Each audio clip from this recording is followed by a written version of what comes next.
I have a message for you.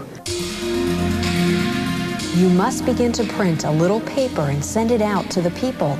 Let it be small at first, but as the people read, they will send you means with which to print, and it will be a success from the first. Herald,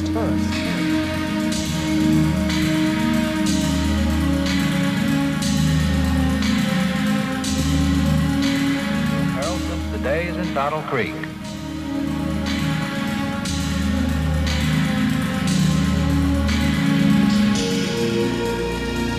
When I came here, it was unbelievable. I never knew there was such a place as this. This place here was designed by God to carry the message of salvation, and it's holy, sacred work. And I can't imagine how this church could ever exist without books. From the small beginning, it was shown to me to be like streams of light that went clear around the world.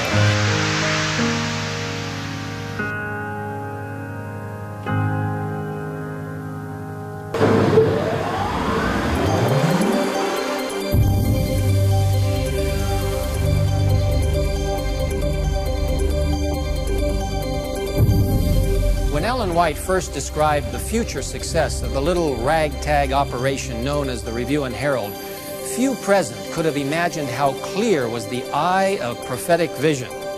Today, we can see her words being fulfilled in the most literal way.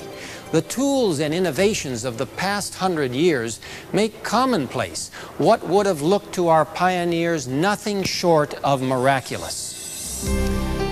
Yet a century ago, they understood, perhaps better than we, that technology is only part of the equation.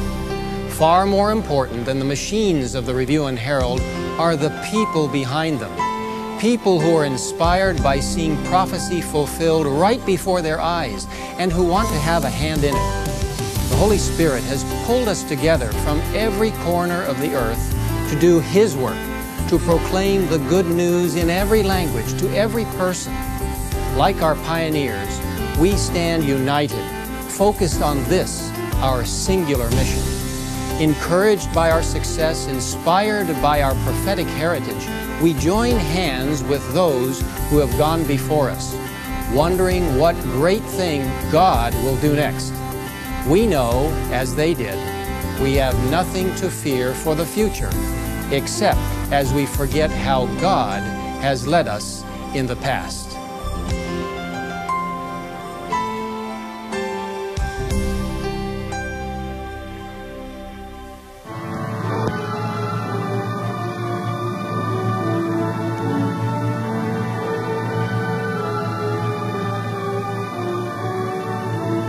When I started working here at the old Review, it was an awkward place.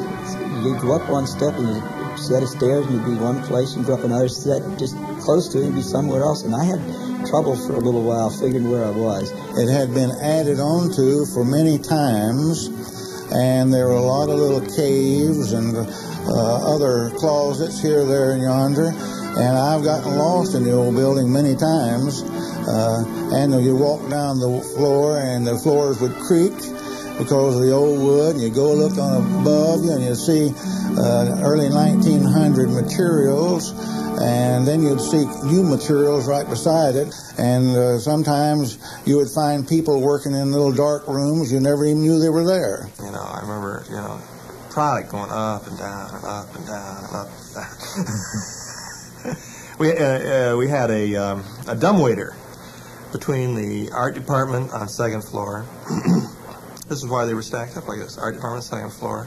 Types setting was on first floor, and litho was on the basement. And there was a dumbwaiter that ran between them. When the first web press was brought in, it was hot in the press room, terrific. And there was no air conditioning in the Review, so they put the first air conditioner in the press room. So we asked Mr. Clymer, said, the press room can have it, why can't we have it? We were just on the other side of the wall. He said, no, this is for the machines, not for people. Our story next takes us to the composing room, where Ray Hill is the foreman. The text is set in type on one of the 7 linotype machines. As skilled fingers operate the keyboard, letters are formed from molten type metal. I love the sound, you know. It was kind of a clack, clack, clack, clack, clack, clack, clack, clack, clack, clack, clack, clack, clack, clack, clack, clack, and it's a beautiful sound to listen to, I thought. The smells, you know, the smells of ink and gasoline mixed, and nice smells. Hot lead. And hot lead, the hot lead. Imagine that hot lead cooking there all day. People breathing that stuff. What would they say today? When you show a person a page of a book that was made, say, back in 1920s, 30s, even up in the 40s and 50s, that was made out of lead, that might weigh 10 or 15 pounds, and that you had, when you put a book together, you actually had tons of lead to make a book.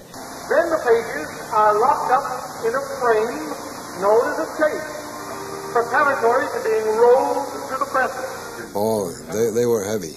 But when you slid it off the table, you slid it onto a table that has wheels on it, and you just take it into the pressure. Oh yeah, that was heavy stuff. And if you didn't have it the right tightness, you go to pick it up, just fall right out to the bottom. And I've had it happen to me a number of times. Not a number of times. You only made that mistake once, because it was too bad the second time. Russ discusses his painting of Daniel and Cyrus with his father, Sanford Harlan, associate art director who has been with the Review and Herald since the days in Battle Creek. And he's one person that actually was at the fire in Battle Creek. But he used to tell about the first times they had got a camera in the art department. They said, no cameras in the art department. I mean, this is a waste. You don't use this. No, he told us this. And he said, finally, things advanced enough. They says, okay, we'll buy you a camera to take illustrations, but you have to have permission when you want to use it. You don't do it without special permission to use it. The roar of presses is music to the ears of every Seventh-day Adventist. Each of us can, no doubt, trace his knowledge of saving grace to the work of the press. Either directly or indirectly, all those who enter the kingdom of glory will give some measure of thanks to the faithful pressman. It's like we used to go through the building and say, last week, I didn't know a thing about printing. This week I are one. The attitude is, it was a job that had to be done, and you want to be part of it. And I wanted to be part of it. And I was, too. When I first came here, I was working in a little electrical machine shop in Silver Spring. Well, I got out of my job at 4 o'clock, and the review let out at 5 o'clock. So every afternoon for about 3 weeks, they could count that Jim Hanson would be sitting down waiting for the personnel man, Mr. Palmer. He showed me a file cabinet, pulled out a long file, and he says, just look here. These are files of people that want jobs at the Review and Herald. I says, Mr. Palmer, how far back do they go? Some of these go back probably 25 years. I said, well, they don't have a job by now. They don't need one. I need it now. Loved and admired by all who know his pen, preaching, and personality, the editor of the church paper, the Review and Herald, F.D. Nickel. Nickel was a slave driver. He kept the men busy, all right. There wasn't any waste time around F.D. Nickel, I'll tell you. He was a go-getter. The day before he died, he come up to me and says, welcome aboard, brother. And I said, well, brother, I've been here 20 years. And he laughed. He says, well, welcome aboard anyhow. Miss Neuffer is a member of the editorial staff under Elder Nickel, gathering material prepared by the more than 30 Bible scholars contributing to the 7 great volumes of the commentary. She worked on the commentaries as much as anybody else did, and she was just as talented, and she done just as much. But it's just one of those things you never hear. You know, you go in with a bunch of men, you say, well, they're just expect it.